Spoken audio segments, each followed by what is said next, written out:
মানুষের মেধা অর্থের অভাবে নিঃশেষ হয়ে যায়, কথাটা কি স্বীকার করেন আপনারা? যদি না স্বীকার করেন তবে আজকের মুভিটা আপনার জন্য। দৈন্যতা এবং জীবনের চরম বাস্তবতা যে কত কঠিন হতে পারে সেটা আপনি হাড়ে হাড়ে টের পাবেন এই মুভিটা দেখলে। কিন্তু তারপরেও এত সব সীমাবদ্ধতা সত্ত্বেও মানুষ কিন্তু হাল ছাড়ে না। জীবন যুদ্ধে হেরে যাওয়া মানুষটা ঠিকই জয়ী হয় অন্যকে জয়ী করার মাধ্যমে।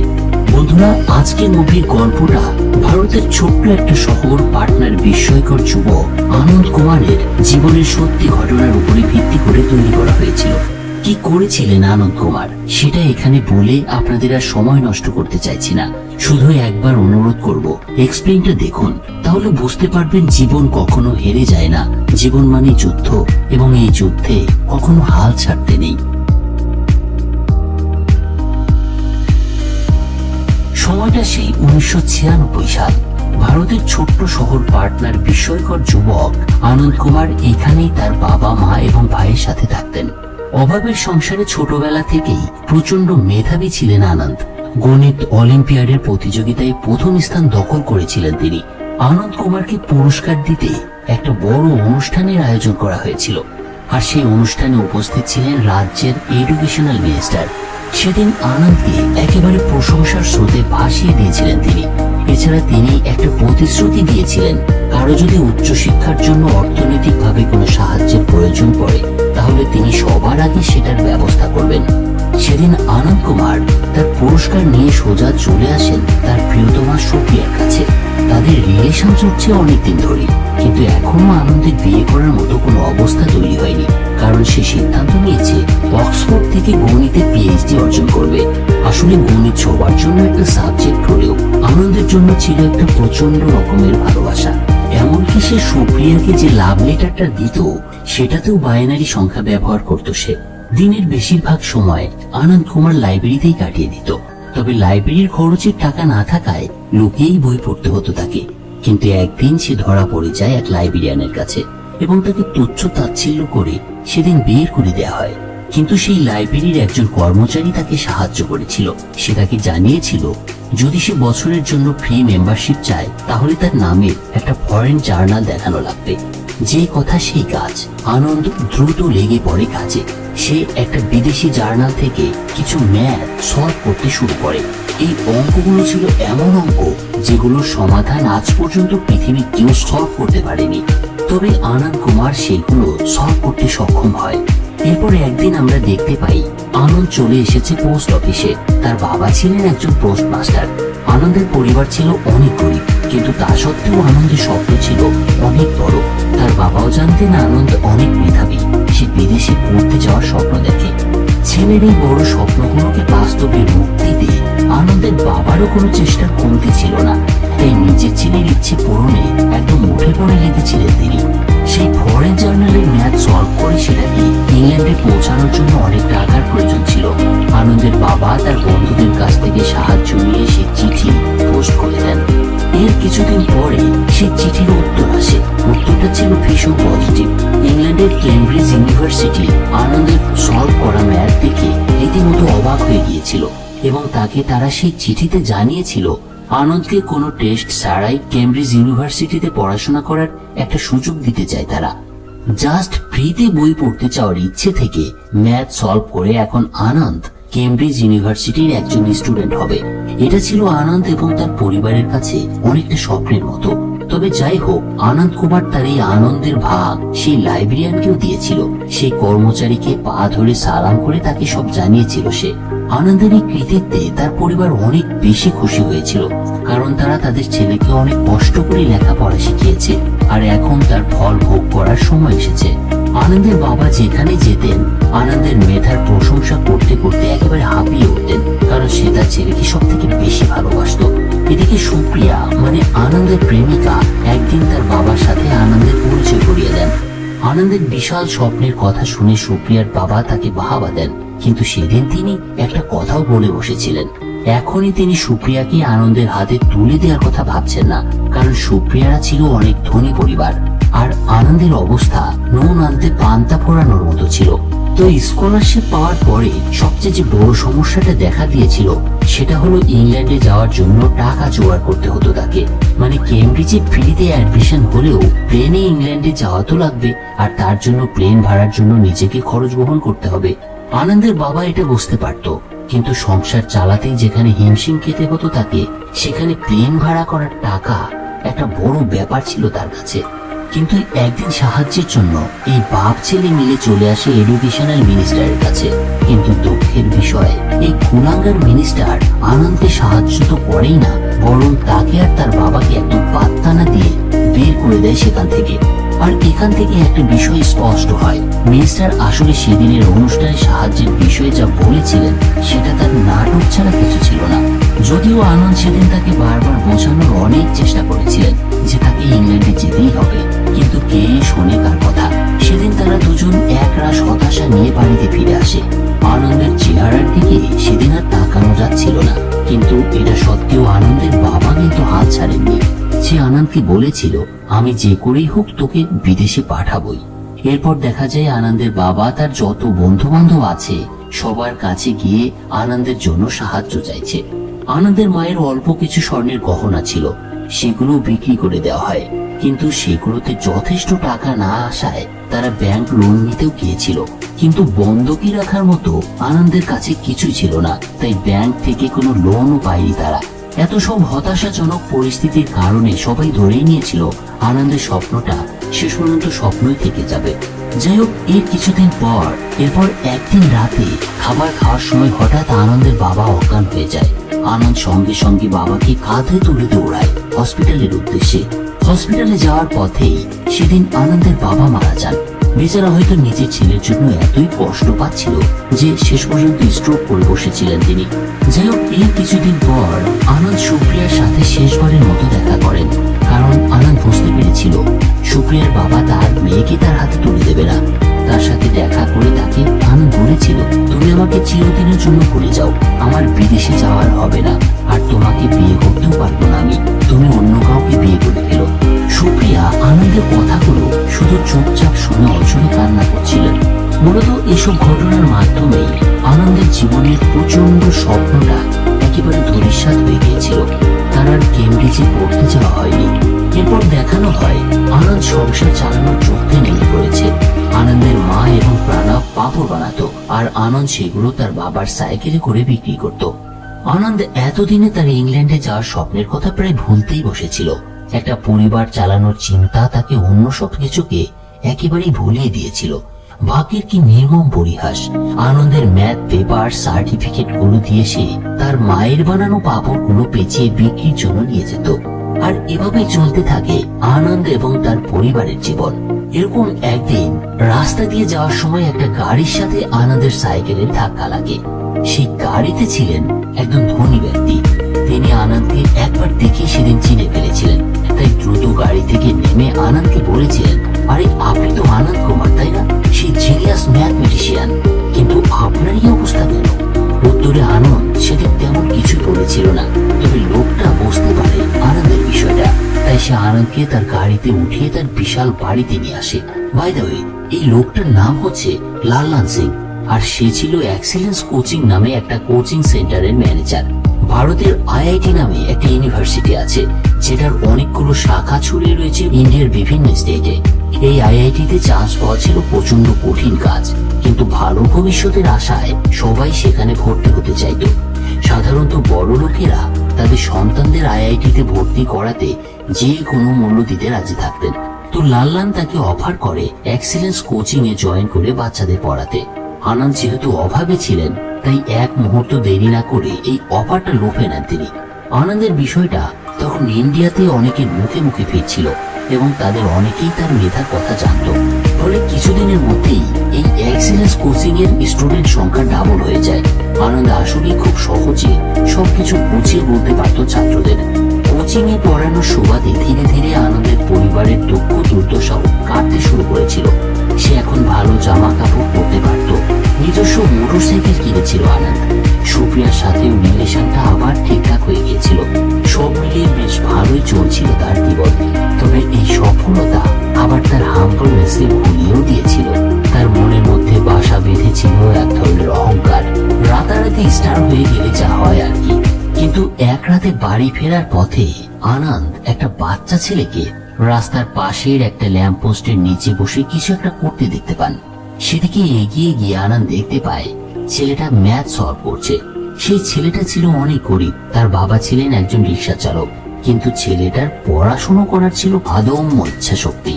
এরপর একদিন আনন্দ সেই ছেলেটার বাবার রিক্সায় চড়ে বাড়িতে যাওয়ার পথে রিক্সা চালক তাকে বলেন, দেখেছেন স্যার, আমার ছেলেটাকে নিয়ে আমি আর পারছি না। লেখাপড়া আমাদের মতো গরিবদের মানায় না, এগুলো বড় লোকদের কাজ, টাকা না থাকলে ভালো জায়গায় পড়াশোনা করাই যায় না। তিনি আরো বলেন, রাজার ছেলে সবসময় রাজাই হয় আর চাষার ছেলে চাষা।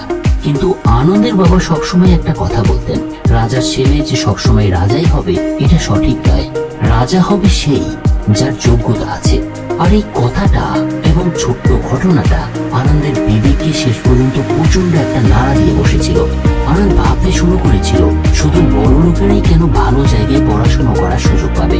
অনেক মেধাবী ছাত্র তো আছে যারা কিনা একটু সাহায্য পেলে দুনিয়া জয় করতে পারে। সেদিন থেকে আনন্দের বারবার তার কষ্টের দিনগুলোর কথা মনে পড়তে শুরু করে। তার বাবা তাকে কত কষ্ট করে বিদেশ পাঠানো ট্রাই করছিল, কিন্তু ব্যর্থ হতে হয়েছিল তাকে। এরকম যাতে আর কাউকে ব্যর্থ হতে না হয় সেজন্য আনন্দ সেদিন একটা সিদ্ধান্ত নেন, সে ফ্রিতেই গরিব বাচ্চাদের পড়াশোনা করানোর চেষ্টা করবেন। আর সেই চিন্তা থেকে আনন্দ আর প্রাণব ফ্রি কোচিং এর কিছু লিফলেট এবং পোস্টার ছাপান, আর সেগুলো ছাপিয়ে বিভিন্ন জায়গায় সেগুলো বিলি করতে শুরু করেন। আর এসবের খরচ বহন করতে আনন্দ তার বাইক এবং দামি ঘড়িগুলোকেও বিক্রি করে দিয়েছিল। সুপ্রিয়া যখন এইসব ব্যাপারগুলো জানতে পারেন তখন তিনি একদিন আনন্দের কাছে আসেন, আর এগুলো তাকে বন্ধ করতে বলে সে, কারণ ফ্রি কোচিং এর তো কোনো ইনকাম নেই, সে তো পথে বসে যাবে। এসব কিছু বলে সুপ্রিয়া কান্না করতে করতে সেদিন চলে যায়, কিন্তু আনন্দ ছিল তার সিদ্ধান্তে অটুট। ওদিকে দেখানো হয় শহরের বিভিন্ন জায়গা থেকে গরিব ছেলে মেয়েরা সেই লিফলেট পেয়ে আনন্দের কোচিং এ আসতে শুরু করেছে। যে যেভাবে পারছে সেভাবেই চলে আসছে। এভাবে দেখতে দেখতে শত শত স্টুডেন্ট আনন্দের ওখানে গিয়ে হাজির হয়। এত স্টুডেন্টদের ফ্রিতে পড়ানোর সামর্থ্য আনন্দের ছিল না, তাই সে একটা ভর্তি পরীক্ষা নেওয়ার ব্যবস্থা করে এবং সে সিদ্ধান্ত নেয় এই ভর্তি পরীক্ষা থেকে প্রথম 30 জনকে সে সিলেক্ট করবে। এরপর তাদের বলা হয় তারা এখানেই থাকবে, খাওয়া দাওয়া করবে এবং পড়াশোনায় মনোযোগ দেবে। এরপরের বছর আরো 30 জনকে নেওয়া হবে। এই ঘোষণার পরে এই 30 জন বাদে যারা সুযোগ পেয়েছিল না তারা সেখান থেকে চলে যায়। আনন্দের পরে একে একে সবার সাথে পরিচিত হয়। সে তার স্টুডেন্টদেরকে বলে, তোমরা আইআইটি ক্যাম্পাসে তখনই ঢুকতে পারবে যখন তোমাদের বিশাল স্বপ্নকে মন থেকে ফিল করতে শুরু করবে। অন্যদিকে আনন্দের ফ্রি কোচিং এর খবর একদিন লাল সিং এর কাছে গিয়ে পৌঁছায় এবং তার কোচিং এর স্টুডেন্টরাও সেটা জানতে পেরেছিল। লালানের কোচিং এর বেশিরভাগ স্টুডেন্টই এসেছিল মূলত আনন্দের জন্য। সে যেহেতু নেই তাই সবাই এবার রিফান্ড চাইতে শুরু করেছিল, আর এতে লাল সিং পড়ে যায় মহাবিপদে। তারপরের দিনই সে চলে আসে আনন্দের সাথে দেখা করতে এবং তাকে অফার করে ডাবল স্যালারি দেয়। সাথে এটাও বলে এই 30 জন গরিব স্টুডেন্টের জন্য একটা নর্মাল টিচার সে সেট করে দেবে। কিন্তু আনন্দ তার এই অফারে রাজি হয় না। সে বলে, ওদেরকে আমার ভীষণ দরকার, আমি ওদেরকে ছেড়ে যেতে পারবো না। এসব কিছু শুনে লাল সিং এবার রাগান্বিত হয়ে যায়, আর যাওয়ার আগে বাচ্চাদের তুচ্ছ তাচ্ছিল্য করে তাদের মনোবল একেবারে ভেঙে দেয়। লালানের কথায় সেদিন রাতে সবাই মন মরা হয়ে বসেছিল, কিন্তু আনন্দ সবাইকে মোটিভেট করতে শুরু করে। আনন্দ বলেছিল, তোমরা ছোট থেকে জীবনের সাথে সংগ্রাম করে আসছো, তাহলে এখন কিসের ভয় তোমাদের? যার হারানোর কিছুই নেই তাকে ভয় দেখিয়ে কি লাভ? তার এই কথা শুনে সবাই এবার প্রচন্ড উৎসাহী হয়ে ওঠে। এভাবেই দেখতে দেখতে আনন্দের কোচিং এর 2 মাস পার হয়ে যায়। কিন্তু অন্যদিকে লাল সিং এর কাছে অভিভাবকরা এসে কমপ্লেন কিন্তু জানাচ্ছিলই, তারা এই কোচিং এ তাদের ছেলে মেয়েদের আর ভর্তি করাতে চাইছিল না। পরিস্থিতি ভালো না বুঝতে পারে লাল সিং একদিন এক গুন্ডাকে দিয়ে আনন্দকে ফোন করায় এবং তাকে হুমকি ধামকি দিয়ে তার ফ্রি ক্লাস করানো বন্ধ করানোর একটা বৃথা চেষ্টা চালায়। কিন্তু আনন্দ তার ক্লাস কন্টিনিউ করতে থাকে। সে বাচ্চাদের সবকিছু একদম পানির মতো সহজ করে মুচিয়ে মুচিয়ে পড়াতো। প্র্যাকটিক্যাল জিনিসের প্রতি মনোযোগ দিতে বলতো সে। সবাইকে সে যার যার কল্পনা শক্তিকে ব্যবহার করে প্রবলেমগুলো সলভ করার জন্য পরামর্শ দিত।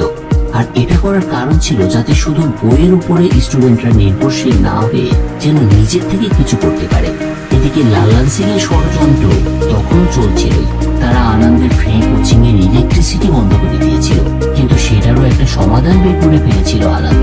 এভাবে যত রকমের সমস্যা তাদের সামনে আসছিল সবগুলোই তারা একে একে সমাধান করে ফেলত।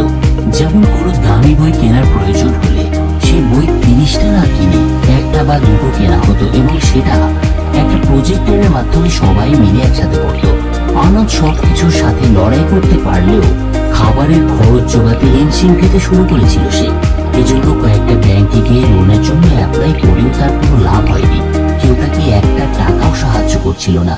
তাই একদিন বাধ্য হয়েই সে অবশেষে চলে যায় লালান সিং এর কাছে। লালান সিং তাকে একটা প্রতিযোগিতার অফার দিয়েছিল সেদিন। আনন্দের স্টুডেন্ট আর এলিয়াস কোচিং এর স্টুডেন্টদের মধ্যে একটা পরীক্ষা নেওয়া হবে। যদি আনন্দের স্টুডেন্টরা ভালো ফলাফল করে তবে লালান সিং তাদের 3 মাসের জন্য ফ্রি খাবার পৌঁছে দেবে, আর যদি ভালো রেজাল্ট করতে ব্যর্থ হয় তাহলে আনন্দকে এক্সিলেন্স কোচিং এ ফিরে আসতে হবে। লালানের এই প্রস্তাবে আনন্দ রাজি হয়ে যায় আর একটা এগ্রিমেন্টে সাইন করে ফেলে। এরপরে দিন টেস্ট নেওয়া শুরু হয়। আনন্দের স্টুডেন্টরা সবাই এত বড় বড় বিল্ডিং এবং সুন্দর ক্লাসরুম দেখে বেশ অবাক হয়ে গিয়েছিল। যাই হোক, সেদিন টেস্ট হলেও তার পরের দিন রেজাল্ট ঘোষণার জন্য সবাই আবার একত্রে মিলিত হয়। আনন্দ দেখতে পায় যে লোকটা এই পরীক্ষার রেজাল্ট পাবলিশ করবে তার সাথে সুপ্রিয়াও আসছে। আসলে ততদিনে সুপ্রিয়ার বাবা এই লোকের সাথে তার প্রেমিকাকে বিয়ে দিয়ে দিয়েছিল, তবে এতেও আনন্দের কোনো আফসোস ছিল না। তো দেখা যায় রেজাল্ট ঘোষণা করা হয়েছে। এক্সিলেন্স কোচিং এর ছেলেমেয়েরা 1% বেশি নম্বর পেয়ে এই পরীক্ষায় উত্তীর্ণ হয়। লালান সিং এই রেজাল্ট দেখে আনন্দকে স্টেজে ডেকে তার ঘোষণা দিতে বলে যে তিনি এখন এই কোচিং এ পড়াবেন এবং তার ফ্রি ক্লাস এখন থেকে বন্ধ হয়ে যাবে। আনন্দ দুঃখ ভারাক্রান্ত মন নিয়ে স্টেজে উঠে আসে, কিন্তু ঠিক তখনই পেছন থেকে একজন সাংবাদিক বলে ওঠে এগ্রিমেন্ট পেপারগুলো তারা দেখতে চায়। আর সৌভাগ্যবশত ওই পেপারগুলোকে খুঁজে পাওয়া যাচ্ছিল না। আসলে সুপ্রিয়া তার হাজবেন্ডের ব্যাগ থেকে এই পেপারগুলো সরিয়ে ফেলেছিল। এরপর সে নিজেই ওই সাংবাদিককে এখানে আসতে বলেছিল, যাতে আনন্দের ফ্রি কোচিং ক্লাসটা বন্ধ হয়ে না যায়। কারণ আনন্দ এই 30 জন ছেলে মেয়েদের জন্য অনেক পরিশ্রম করেছিল এতদিনে। তো এই সুযোগ পেয়ে আনন্দ বলে যে সেই ফ্রি কোচিং ক্লাস এবার কন্টিনিউ করবে। যাই হোক, কোচিং এ ফিরে আনন্দ সবাইকে জিজ্ঞাসা করেছিল তারা কেন এক্সেলেন্স কোচিং এর স্টুডেন্টদের সাথে পেরে উঠলো না। এর উত্তরে সবাই বলতে শুরু করেছিল পরীক্ষার প্রশ্নগুলো তাদের কাছে ভীষণ সহজই ছিল, কিন্তু যখন তারা পরীক্ষা দিতে হল রুমে প্রবেশ করে তখনই তাদের কনফিডেন্স লেভেল লো হয়ে গিয়েছিল, কারণ তাদের পোশাক তেমন সুন্দর ছিল না। ওদিকে এক্সেলেন্সের স্টুডেন্টরা সবাই স্মার্ট এবং ইংরেজিতে কথা বলতে শুরু করেছিল। এসব শুনে এবার আনন্দ বুঝতে পারে তাদের কনফিডেন্স বাড়িয়ে নার্ভাসনেস দূর করতে হবে। তাই সে বলে আগামীকাল সকালে সবাই রাস্তার মাঝখানে দাঁড়িয়ে একটা নাটক পরিবেশন করবে, আর সেই নাটকের প্রতিটা লাইন ইংরেজিতে হবে। জাস্ট একটা লাইন কেউ যদি হিন্দিতে বলেছ তবে তাকে সাথে সাথে বাড়ি পাঠিয়ে দেওয়া হবে। আনন্দের কথা সেই স্টুডেন্টদের মনের মধ্যে একটা ঝড় বইয়ে দেয়। সাথে সাথে ওই 30 জনের মাথায়ও একটা আকাশ ভেঙে পড়ে। একে তো সবার সামনে পারফর্ম করতে হবে, তাও আবার কিনা ইংলিশে। আনন্দ জানতো এটা ওদের জন্য অনেক টাফ হবে, কিন্তু কনফিডেন্স হাই করতে হলে এটা কোনো বিকল্প ছিল না। এর পরের দিনটা ছিল হোলি খেলার দিন। সেদিন সকালেই রাস্তার ঠিক মাঝখানে 30 জন মিলে একটা মঞ্চ তৈরি করে। এরপর সেখানে তারা ইংলিশে একটা নাটক পরিবেশন করতে শুরু করে। স্বাভাবিকভাবে প্রথম দিকে এদের কেউই ভালোভাবে ইংলিশে কথা বলতে পারছিল না, কিন্তু একটু পরেই এদের মধ্যে একটা আদম্য ইচ্ছা শক্তি জেগে ওঠে, আর সবাই মিলে একসাথে ইংলিশে একটা গান গাইতে শুরু করে দেয়। এই গানের তালে তালে বাকি সবাই নাচতে থাকে। ধনী ছেলেরাও এসে তাদের সাথে যোগ দেয়। এমনকি আনন্দ নিজেও এই উৎসবে মেতে উঠেছিল। সব মিলিয়ে বলা যায় আনন্দের প্ল্যান কাজ করতে শুরু করেছিল। ছেলে মেয়েদের ভয়গুলো দূর হয়ে ইতিমধ্যেই কনফিডেন্স লেভেল বেড়ে গিয়েছিল। এই সুন্দর মুহূর্তগুলো আবার ওই রিপোর্টার ক্যাপচার করছিল এবং পত্রিকায় বড় করে পরবর্তীতে ছাপিয়েও দেওয়া হয়। কিন্তু এটাই আনন্দের জীবনে একটা কঠিন সময় বয়ে নিয়ে এসেছিল। এই পত্রিকার ছবি এবং খবরটা শেষ পর্যন্ত এডুকেশন মিনিস্টারের হাতেও চলে আসে। ফলে সে ভীষণ রাগান্বিত হয়ে যায় লাল সিং এর উপরে, কারণ এই লাল সিং যে কোচিং এর ম্যানেজার ছিলেন সেটার মালিক ছিল স্বয়ং এডুকেশনাল মিনিস্টার। সে লাল সিংকে বলেন যে করেই হোক আনন্দের ওই 30 জন স্টুডেন্টকে কোনোভাবেই আইআইটি তে এক্সামে বসতে দেওয়া যাবে না। এর পরের দিন সন্ধ্যাবেলা ওই রিপোর্টার একজন ভাড়াটে গুন্ডাকে সাথে করে আনন্দের কাছে এসে পৌঁছায়। এই গুন্ডা আনন্দকে বলে, আপনাকে খুন করার জন্য পুরস্কার ঘোষণা করা হয়েছে, আপনি একটু সাবধানে থাকবেন। আসলে এই গুন্ডা লোকটা যখন জেলে ছিল তখন আনন্দের বাবা এই লোকের কাছে চিঠি পৌঁছে দিত, তাই সে এই খবরটা দিয়ে তার কৃতজ্ঞতা প্রকাশ করতে এসেছিল আনন্দের কাছে। তো লোকটার কথা শুনে প্রণব এবার থানায় চলে আসে এবং থানার বড়বাবুকে এসে পুরো ঘটনা খুলে বলে এবং আনন্দকে প্রোটেকশন দিতে বলে। কিন্তু থানার অফিসার তাকে সরাসরি মানা করে দেয়, কারণ সেও লাল্লাল সিং এর কাছ থেকে টাকা খেয়েছিল। তো থানা থেকে ব্যর্থ হয়ে বের করে প্রণব একটা বন্ধ খুঁজতে বের হয়, কারণ সে যে কোনো মূল্যে তার ভাই আনন্দকে প্রোটেক্ট করতে চাইছিল। অপরদিকে দেখানো হয় আনন্দ একদিন একটা রেল ট্র্যাকের সামনে দিয়ে সাইকেলে করে যাচ্ছে, আর ঠিক তখনই পেছন থেকে দুজন লোক তার সামনে চলে আসে এবং আনন্দের পেট বরাবর গুলি করে তাকে আহত করে। যদিও তাদের কথা ছিল মাথায় গুলি করতে হবে, তবে সৌভাগ্যবশত সে সময় বন্দুকটা কাজ করছিল না, তাই লোকগুলো তাড়াহুড়ো করে আনন্দকে পেটেই গুলি করেছিল। আর সে আহত হয়ে পড়লে তাকে ওরা দুজন রেলের উপরে শুয়ে দিয়ে চলে আসে। আর ঠিক সেই মুহূর্তে প্রণব সেখানে এসে হাজির হয় এবং তার ভাইকে আহত অবস্থায় বাঁচায়। ওদিকে দেখা যায় লাল্লাল সিং বিশাল একটা গুন্ডা বাহিনীকে নিয়ে তৈরি হয়েছিল আনন্দকে রোখার জন্য। সে জানতে পেরেছিল আনন্দ সেই আততায়ীর হাতে গুলিতে মারা যায়নি, তাই তারা হসপিটালে আনন্দকে মেরে ফেলার পরিকল্পনা করে। কিন্তু কাকতালীয় ভাবে আনন্দের এক স্টুডেন্ট যার নাম ছিল ভোগ্যা কুমার তখন সেই জায়গায় উপস্থিত ছিল। লাল্লাল সিং এতটা খারাপ লোক যে সে শুধু আনন্দকেই নয় বরং 30 জন স্টুডেন্টকেও মেরে ফেলার নির্দেশ দিয়েছিল। এই কথা শুনে ভোগ্যা দৌড়ে আনন্দের কাছে চলে আসে আর কান্না করতে করতে সবাইকে লাল্লাল সিং এর ভয়ঙ্কর প্ল্যান সম্পর্কে জানিয়ে দেয়। এদিকে আনন্দকে ট্রিটমেন্ট করাতে আইসিইউতে ঢোকানো হয়, আর ওইদিকে ওই 30 জন মিলে লাল্লাল সিং এর গুন্ডা বাহিনীকে প্রতিহত করার ছক কষে। তারা ফিজিক্স আর কেমিস্ট্রির প্র্যাকটিক্যাল প্রয়োগ করে লাল্লাল সিং এর সব কটা গুন্ডাকে একদম ধরাশায়ী করে ফেলে। এমনকি এই ছোট্ট ছোট্ট বাচ্চাগুলো এদেরকে একটা রুমের মধ্যে আটকে ফেলতেও সক্ষম হয়। আর এই ঘটনার পরের দিনই ছিল আইআইটিতে ভর্তি পরীক্ষার দিন। তাদের আইআইটিতে অ্যাডমিশন টেস্ট ছিল পরের দিন। তো ঘুম থেকে উঠেই সবাই এবার সরাসরি এক্সাম হলে চলে আসে। গত রাতে যে তারা বিশাল গুন্ডা বাহিনীর সাথে ফাইট করে পরাস্ত করেছে তাদের, তা এদের দেখে বোঝার উপায় ছিল না। যাই হোক, সেদিন সবাই ভালোভাবে পরীক্ষা দিয়ে আবার ফিরে এসেছিল বাসায়। এরপর দৃশ্যপট পরিবর্তন করে দেখানো হয় রেজাল্ট যেদিন পাবলিশ করা হবে সেই দিনটা। আনন্দ সবাইকে সেদিন মোটিভেট করার চেষ্টা করেছিল এবং একটা কথা তাদের বলেছিল, তোমরা সবাই নিজেদের অতীতের কথা মনে করো, কোথা থেকে তোমরা এসেছো আর এখন তোমরা কোথায় দাঁড়িয়েছো। তার এই কথা শুনে এরপর এক এক করে সবাই নিজ নিজ পরিবারের কথা স্মরণ করতে থাকে। তাদের স্ট্রাগলের দিনগুলো মনে করতে করতেই সবাই এবার ইমোশনাল হয়ে পড়ে। তবে অন্যদিকে আনন্দের মনে কিন্তু ঝড় বইছিল। সে চাইছিল তার 30 জন বাচ্চার মধ্যে কমপক্ষে 5-6 জনের যদি আইআইটিতে চান্স পায় তাতেও সে নিজেকে সফল মনে করবে। তো এর কিছুক্ষণ পর রেজাল্ট শিটটা টানিয়ে দেয়া হয় দেয়ালে। আনন্দ তখন বাইরে দাঁড়িয়ে অপেক্ষা করছিল এবং সবার জন্য প্রার্থনা করছিল সে। একটু পরে প্রণব এসে আনন্দকে জানায় একটা অবাক করা কথা, তার 30 জন স্টুডেন্টই এই আইআইটিতে অ্যাডমিশনে উত্তীর্ণ হয়েছে। তারা সবাই এখন আইআইটির স্টুডেন্ট। এই কথা শুনে আনন্দের খুশি যেন আর ধরে না। সেবার অঝরে কান্না করতে শুরু করে। আনন্দ শুধু এই 30 জন ছেলে মেয়ের জীবনই পাল্টে দিয়েছিল না, বরং এই 30টা পরিবারকে দরিদ্রতার হাত থেকে উঠে আসতে সাহায্য করেছিল। শত শত বাধা বিপত্তি তার সামনে এসেছিল, কিন্তু সে কখনোই একটু দমে যায়নি। বন্ধুরা, সুপার 30 এই জিনিয়াস ছেলেগুলোর আনন্দ উল্লাসই আনন্দের জীবনে সবচেয়ে বড় আনন্দ বয়ে এনেছিল। আনন্দের জীবনের এই ঘটনা আমরা জানতে পারি সেই ভোগ্যা কুমারের মুখ থেকে। মুভির প্রথম দিকে ভোগ্যা কুমারের একটা স্মৃতিচারণ থেকেই মুভির স্টোরি শুরু হয়েছিল, যেখানে ভোগ্যা বলেছিল তার সফলতার গল্প। ও আপনাকে তো বলাই হয়নি, ভোগ্যা কি হয়েছিল জানেন? আইআইটিতে পাস করার পর সে নাসার একজন বিজ্ঞানী হয়েছিল। এটা কিন্তু কোনো গাল গল্প নয়, এটা সত্যিকারের গল্প। এবং ভোগ্যার এই অ্যাচিভমেন্ট এসেছিল শুধুমাত্র আনন্দ কুমারে নিজেকে হারিয়ে খুঁজে ফেরার গল্পের মাধ্যমে। বন্ধুরা, সুপার 30 গল্পটি আপনাদের কেমন লাগলো সেটা জানাতে ভুলবেন না। আশা করি যদি ভালো লাগে তবে ভিডিওতে অবশ্যই লাইক দিবেন এবং শেয়ার করবেন, যাতে অনেকের কাছেই এই টাইপের গল্পগুলো পৌঁছায়, যাতে অনেকেই ইন্সপায়ার্ড হতে পারে। তো সবাই ভালো থাকুন, ফিরছি অন্য কোনো দিন অন্য কোনো এক মুভির গল্প নিয়ে। Take care.